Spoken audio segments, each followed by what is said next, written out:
ऐका ना, थंडीमध्ये बऱ्याच जणांना सर्दी खोकला होतो आणि त्यासाठी घरगुती उपाय म्हणजे काढा.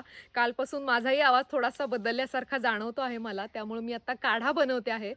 दुर्वा, तुळस, पारिजातक, गवती चहा, बेल, पेरू या पानांबरोबरच धने, लवंग, काळी मिरी, दालचिनी, गूळ आणि आलं घ्यायचं.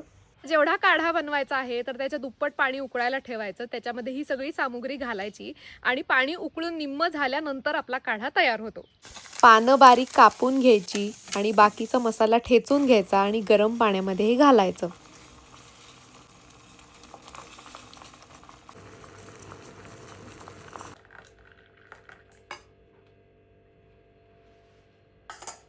हा जो काढा आहे, तर त्यातल्या उरलेल्या चोथ्याचा तुम्ही अजून एकदा काढा तयार करू शकता. त्याला निकाढा असं म्हणतात.